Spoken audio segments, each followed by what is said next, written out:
اوس یو سړي ته دا پته نه چې زما روژه په څه ماتېږي، نو بس دی به د ده به روژه ماته شوي او دی به په دې خوشفهمۍ کوي چې زما روژه نه ده ماته او زما روژه ده. د دې وجې نه د روژې مسایل زده کول دا لازمي دي چې دا مونږ هغه زده کړو. نو د ټولو نه اول هغه مسایل هغه ذکر کېږي چې په کومو څیزونو سره روژه ماتېږي خو صرف او صرف په هغې باندې قضا لازمیږي. مطلب په بدله کې صرف یوه روژه نیول چې دی نه هغه لازمیږي، کفارې ته یعنې 2 میاشتو ته په هغې کې ضرورت نشته دی. نو هغه کم کارونه دي چې په هغې باندې صرف او صرف قضا لازمیږي، روژه پې ماتېږي، صرف په بدله کې یوه روژه نیول دي. په هغې کې نمبر 1 یو کس دی هغه له څوک په زبردستۍ سره د خوراک سور کي، نو په دې سره د ده روژه ماته شوه خو په بدله کې به دی صرف یوه روژه نیسي. په ده باندې کفاره لازم نه ده، ځکه د په خپل اختیار باندې څه نه دي خوړلي بل کس ولې په زور باندې ورکړي دي. نو روژه خو پې ماتېږي خو صرف قضا پې لازمیږي، په بدله کې به دی یوه روژه هغه نیسي. نمبر 2 یو سړی داسې دی اودس کې عمومي دا حالات هغه راپېښېږي، یو پیر دوه پیر ما ته هم مخې ته راغلي دي، تاسو ته هم کېدای شي مخې ته راغلي، اکثر خلکو ته مخې ته راځي اودس کوي او خوله کنګالی او بۍ تېرې شي،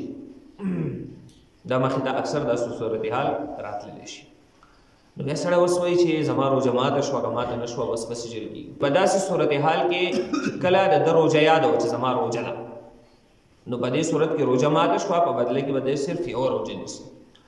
او که بالفرض روژه یاده نه وه لکه اوس هیر یو، لکه د سړي هیر او خوراک وکړي په هیره باندې، نو بیا خو په هیره باندې روژه نه ماتېږي. خو عمومي د خلکو د اودس په ټایم کې روژه یاد خو بې اختیاره اوبه تېرې شي، یو په قصد باندې تېرېږي، نو په قصد خو چې تېرېږي بیا به کفاره خو بې اختیاره اوبه تېرې شي، نو په دغه صورت کې به دی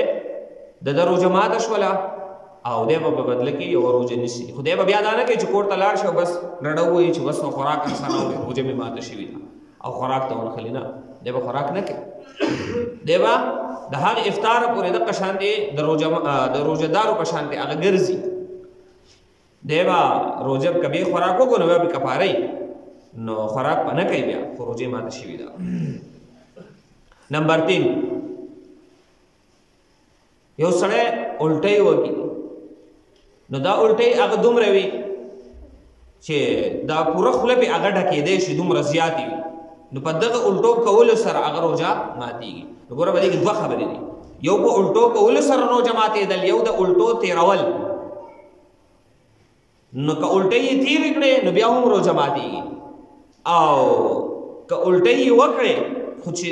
یو خو لږي که نه، اکثر خلک تپوس کوي، هغه سکول کې ماشوم یو تپوس وکړو وایي زمونږ د خولې ته اکثر تروې اوبه راشي، نو آیا په دې روژه ماتېږي که نه ماتېږي؟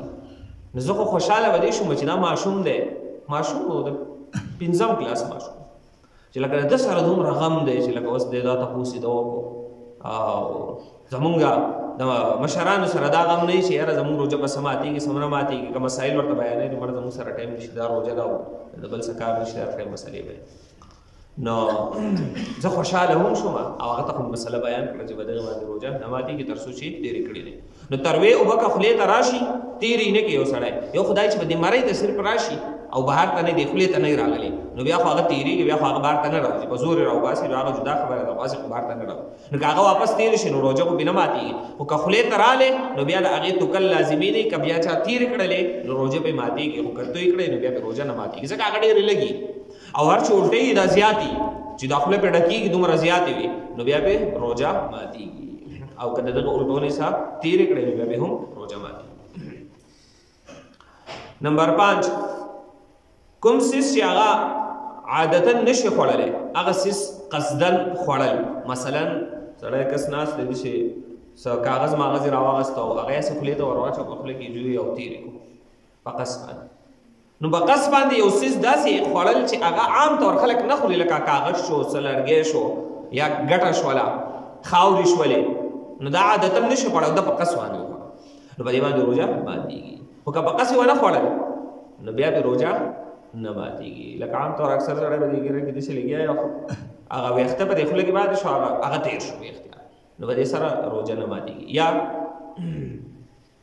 تقریبا په روز کال نو بل کال د جومات لا 99 شوی ده، هغه ورځې د جومات جوړېدو ازور جومات هغې کې زه رالم د سهار لمونځ مې کول سهار به د لمانځه کې چې څنګه ودرېدو تلاوت مې شروع کړو د مچ راغی هغه تېر شو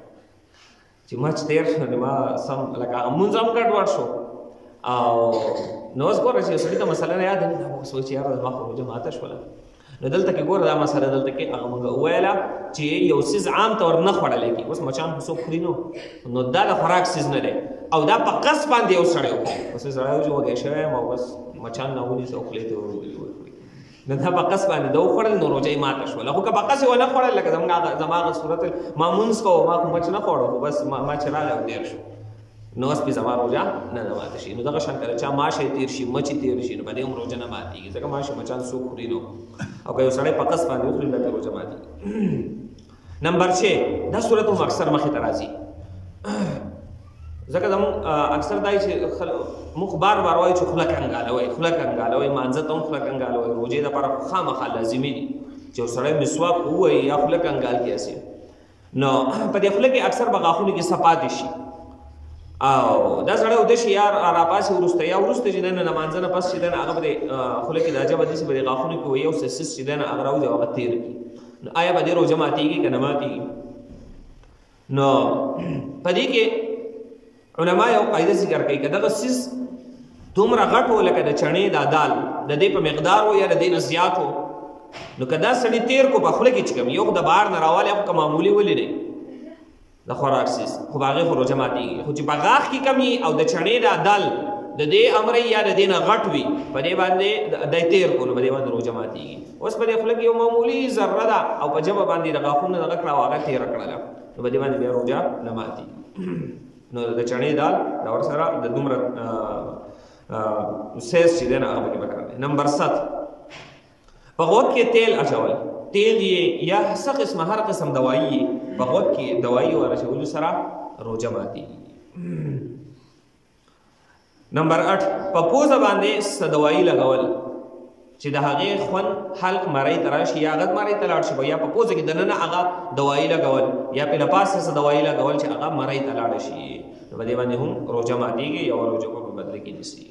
پرون یو کس تپوس وکړو یو سترګو کې ټکی کوم په دې روژه ماتېږي که نه ماتېږي نو په هغې روژه نه ماتېږي وروسته را روان دي اگر که د هغې خوند بعضې ټکی تیز وي د سترګو د هغې خوند مرۍ ته راځي اگر که د هغې خوند مرۍ ته راشي خو بیا پې روژه هم نه ماتېږي نو دا خبره صرف او صرف په سترګو کې را ځکه ګوره په دې کې یو قاعده وروسته را روانه ده هلته به ذکر وکړم نو په سترګو په ټکي باندې روژه ماتېږي او نه ماتېږي او د غوږونو او د پوزې په هغې باندې روژه ماتېږي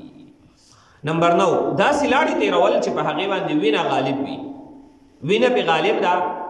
مثال خوله کې یو ځای هغه وینه کوي غاښ دی او د لاړې تو کړلې په هغې وینه غالبه ده او دا هغه لاړې تېرې کړې وې هغه شان دی په خوله کې هغه خوند هم د وینې محسوسېدو او د چې لاړې تو کړې چې وینه پې زیاته وه او لاړې پې کمې وې نو په دې صورت کې د روژه ماته شوله خوراک خو به نه کوي هغه قاعده به یاد ساتي خو دی به په قضا کې بله روژه هغه نیسي اوس داسې دی چې دا لاړې تېرې کړې دې ته پته ولګېده چې یاره زما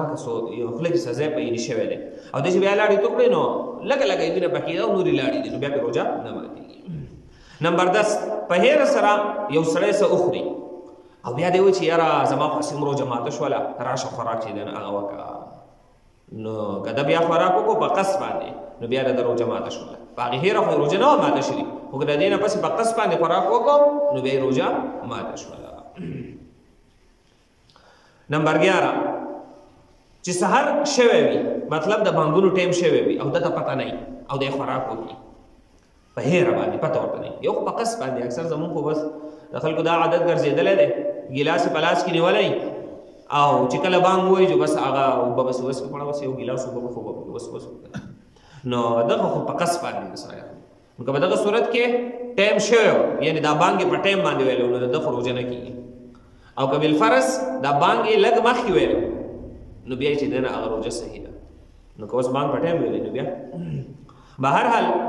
چې صبح صادق شوی وي یعنې سهار ټایم شوی وي او دته پته نه وي او دی چې دی نه هغه څه وخوري نو بیا پې صرف قضا لازم ده کفاره پې نشته نمبر 12 چې ماښام بانګونه لازمي نه دي ټایم لازمي دی د ماښام ټایم لا نه شوی او دی څه وخوري خیالي دی په غلطۍ باندې لکه اکثر خلک دي چې یو کس هغه داسې چل کړی و چې په لاس کې اوبه وې یا خرمس و په لاس کې سر اغوستو که نوړی وخو نو په دې کې ماشومانو بهر چې دی ناستې د لقص ته بانګ شروع کړو د ډایرکټ خوراک شروع خوراک یې شروع کړو بیا چې پته لګي دا خو وړو هسې ګپ لګو نو خوراک یې کړه نو احتیاط بس د سړي نوړی جوړه کړې ده او دقه شانتي نیولې ده او داسې ناست دی لکه به دې نوړی جوړولو دومره ډېر ټایم لګي ثابته ورځ دې روژه ونیولې لکه نور صبر وکړه دا جدا خبره ده چې په افطار په روژه ماتي کې تعدي پکار ده خو دومره تعدي هم نه چې بس دغه خبره وایي چې د اس نه پورې چې دی نه هغه ټوپ کې نو دومره هم تعدي نه چې بس د بانګ نه مخکې خوراک وکړي نو تعدي خو پکار ده خو دومره هم نو په دغه کې هم احتیاط هغه پکار دی نو لازمي ټایم دی بانګ نه دی اوس ټایم شوی سړی بانګ نه وایي اوس زمونږ مثال بانګ والا چې دی نه هغه خپل ځان روژه ماتی او دغه چې دی نو داسې مثال کې طور پر دی خو د خیر مخکې بانګ وایي اوس دی خوراک کوي او بس بانګ په قلار دی اول ته خلک پته وایي چې یاره زموږ د جومات بانګ لا نه دی ویلی او موږ روژه نه ماتو نو دا به کوم خلکو ځان له یو خبر راکړي زموږ د جومات بانګ وایي نو موږ بالو روژه ماتو او یا بانګ لا نه دی ویلی نو بس روژه نه شو ماتولی اصل څیز هغه ټایم دی چې ټایم وشي نو بیا روژه ماتول چې د نه پکار دي چې ټایم نه شوی روژه ماتول نه دي پکار نو ټایم ته کتل پکار دي او بانګ ته خلک عمومي ځکه ګوري چې دا هم په ټایم ویلی کېږي ځکه نمبر 13 د رمضان نه علاوه نورې روژې سړی وخوري لکه بس نفلي روژې نیولي دا وایي خوړه نو دی په بدله کې یوه روژه نیسي اگر که نفلي روژه نمبر 14 چې د زوال نه وروسته نیت وکړي مطلب د سهار نه د روژې نیت نه و او یاره زه روژه چې نه نیسم نن څه مسله ورته یې نن نشم نیوی او څه یې خوړلې نه خو چې داسې دا ماسپښین نه بعد دی وایي یاره بس هسې خو مې هم څه نه دي خوړلي روژه به مې شي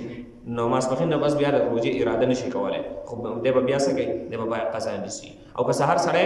د پېشمني نه وایي چې یار روژه نشم نیوی او څه مسله یې ورته مثال کې طور پر بیا د پېشمه ساخت په دې ټایم کې وایي چې یار هسې مې هم څه نه دي خوړلي روژه به مې شي نو د ماسپښینه پورې د روژې نیت او اراده صحیح ده چې کله یې څه خوړلي دي په دې کې وګوره یو قاعده کلیه یاد ساتئ دا 14 دي په دې کې یو قاعده یاد ساتئ چې روژه هغه په کومو څیزونو باندې ماتیږي چې صرف په هغې باندې قضا لازمي وي کفاره به نه وي نو علما مظاهر حق کې د مشکات شریف شرح د هغې کې یو قاعده کلیه ذکر کوي وایي داسې څیز خوړل چې هغه عادتا نشي خوړلی عام طور هغه د خوراک څیز نه لکه تاسو ته ما ذکر کړل لرګی دی کاغذ دی مچ ماشه دی هغه عام طور نشي خوړلی هغه خوړل یا عادتا خوړلی شي لکه د خوراک څیز دی لیکن د شرعي عذر د وجې نه دماغ یا خېټې ته ورسي شرعي عذر مطلب یو سړی مسافر دی یا چې دی نه هغه یو سړی بیمار دی نو شرعي عذر دی د دې د وجې نه چې دی نو د خوراک څه څیز خوړل نو په دې باندې صرف چې دی نه هغه قضا لازمیږي او بیا پې کفاره هغه نشته دی نو دا قاعده یاد ساتئ داسې څیز خوړل چې هغه عام طور نه خوړلی کېږي نو په دې باندې سره قضا ده یا عام طور خوړلی کېږي خو د څه عذر د وجې نه شرعي عذر ناجوړتیا ده دغه رنګې سفر دی هر داسې یو شرعي عذر دی چې شریعت اجازت ورکړی مخکې د براشي شرعي عذرونه د هغې د وجې نه څه خوړل چې د خوراک څیز وي نو بیا روژه ماتېږي خو صرف قضا پرې لازمېږي نو نن هغه څیزونه هغه ذکر شول چې د هغې د وجې نه صرف او صرف قضا لازمېږي او کفاره وغیره په هغه باندې نشته دی بیا به سبا انشاءالله هغه اشیا چې په هغې باندې کفاره لازمېږي هغه به انشاءالله هغه ذکر کوو کفاره 2 میاشتې روژې دی او د هغې سره سره یو قضا هم وي 61 ورځې روژې هغه نه